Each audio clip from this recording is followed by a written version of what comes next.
I came across a very interesting video recently, which is a debate between Mohammed Hijab, a well known Islamic researcher and scholar, on one side, and David Wood on the other side, who is also a well known Christian researcher and speaker and scholar.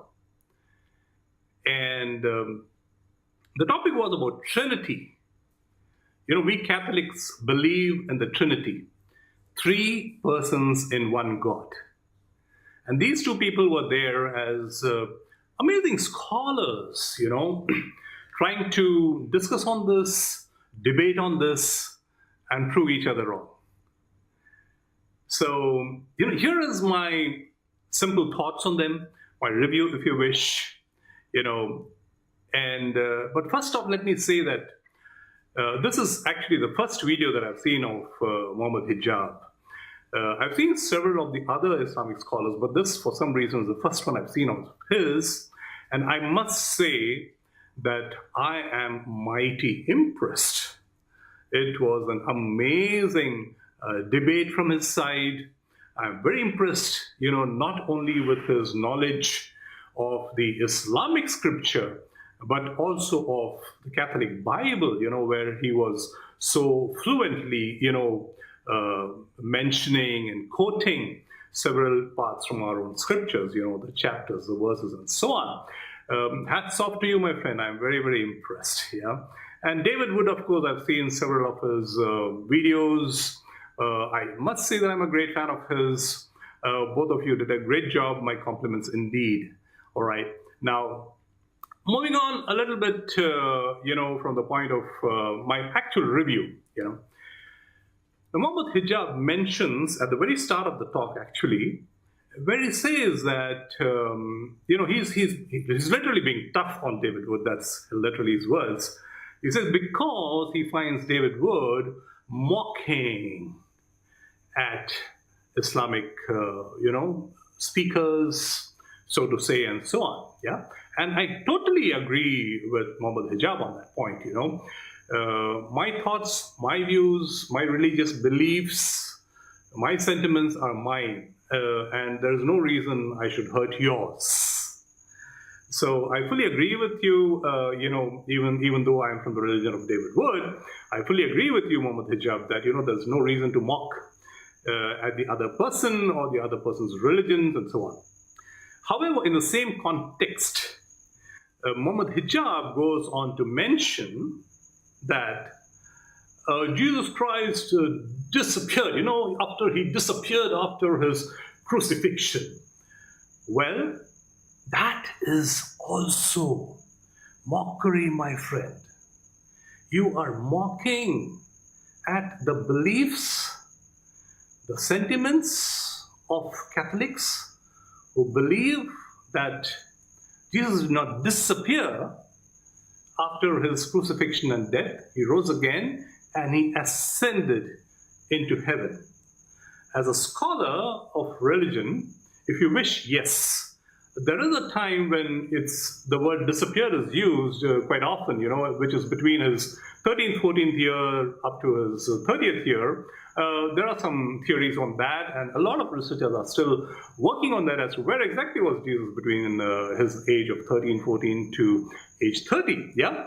But not on something that we believe as ascended to heaven, where you stand in front of that crowd and say that when Jesus disappeared after his crucifixion and death, So that is to say that you are no less in mocking the other religion, the beliefs, the sentiments of Catholic people. Yeah. Now, if you're trying to say that, well, you know what, David Wood stole $1 million, I stole only $100,000, well, that's your perspective. As far as I'm concerned, when you are wrong, my friend, on what right are you pointing a finger at another person? All right. So this is my observation number one. Observation number two. Repeatedly, Mohammed Hijab says, he literally challenges David Wood, saying, prove me wrong, and I will apologize. Oh, that's fantastic, Apologizing if proven wrong is an amazing thing. But you have to note that this was not like, well, you know what, I'm open to learning. Do correct me if I'm wrong, and I'm open to apologizing. This was not it. What he said is, prove me wrong, and I will apologize. So the focus, the emphasis was not on the part of apologizing, but on me. I am Mr. Know-all. My knowledge is superior to yours. I know this. Prove me wrong. I don't know about the Islam religion in this matter. However, in Catholic, we believe that the word humility, the humility of a person is quintessential, is absolutely essential in your path to seeking and finding God. And when you say that, I will apologize with the emphasis on the word I, that in my dictionary is not, humility, my friend. Now, I would be very impressed, if Mohammed Hijab gets a chance to listen to this and gives me his feedback, more so says that, yes, you know what, that wasn't the heat of the moment, but I do agree with you and I apologize in the real sense. That would be wonderful and great of him. All right, moving on.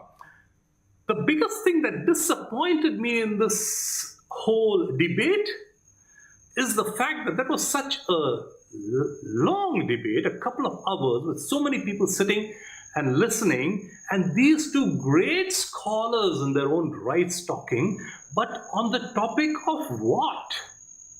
On the topic of Trinity. 3 persons in one God as we believe in the Catholic religion. I mean, what is there to debate about it on such a large scale? Let me tell you something. Every single Catholic child, literally every single Catholic child, right? A small child, when his parent, when his catechism teacher tells him or her about the Trinity, 3 persons, one God, what do first thing? But how is it possible? They question that. They debate on that. They say it's not logical. And that was the core of the discussion that was going on, right? Mohammed Hijab says it's not logical. Of course it's not logical to the human mind. From where is it going to be logical to the human mind? And forgive me for saying this is nothing new, my friend. I don't know if it is really worthy of your scholarly discussion, because every child discusses that at the very formation of his Catholic, life, And the debate goes on for such a long time, saying it's not logical. My friend, there's a lot of things that is not logical to the human mind, right?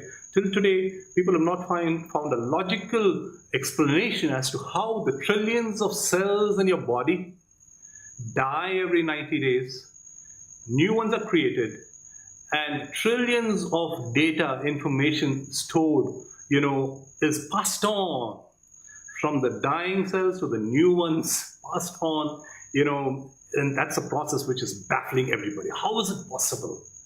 Let's take something simpler. If everybody in the world says, unless I understand logically how, when I switch on this electrical switch, how that bulb in my house glows, how does it come on? Right from the point of where electricity is generated, I want to understand exactly how it is. How is electricity generated? How does it have all those step ups and step downs? How does it reach my house? And when I put on the switch, how does it actually light my bulb over there? Believe me, my friend, if everybody wants to understand this and only then switch on the electrical switch, we will be saving a lot of electricity throughout the world. So yes, there are a lot of things that are beyond your comprehension. But my real question is, so what? You are a scholar, and I want to ask you directly, so what? Why do you want to spend so much time understanding the Trinity? You know why? I will give you the answer. Like I said, I truly respect your knowledge. You're an amazing scholar in your religion and perhaps other religions as well. But what is making you ask this question is very simply this. You, and this goes to everybody, who sort of rejoices in this kind of debates, feels happy about it, sits at home every day or goes in public and discusses about this every day. The answer to why you need the answer to this is very, very simple. It's because you do not know God. Full stop. You have not experienced God. You have not met God. You have not known God yet, right? And that is why you have this need to go and talk about these things. There's an amazing book. The title of which is When You Can Walk on Water, Take the Boat. When you can walk on water, take the boat. All right. It's a fantastic book. It used to be free. I'm not sure if it is still free. It's by an author called John Haricharan. I had the pleasure of directly interacting with him a couple of times. Without going into the details of the book, just analyze the title for what it says, And it's very simple. When you meet God, when you experience God, when you start living, with God, feeling His presence in you, embracing Him one-on-one, when you know God that closely, you will have no need to keep walking on water and proving yourself. You will have no need to bash up the other person of the other religion, to break their books, their sentiments, their thoughts, their beliefs, their tenets, to tell them they're wrong, the scriptures are wrong, the books are wrong, the beliefs are wrong, what they have been taught for the last 2,000 years are wrong. You will have no need, because you will be so much above the rest, where there will be no need for you to, prove your knowledge, your scholarly knowledge, but rather you will be at so much of peace with yourself, and you will know that you know God, and there'll be no need for you to really spend this 3.5 hours, trying to prove to the world about your knowledge on the matter that the Trinity concept is flawed. And with that, my case rests.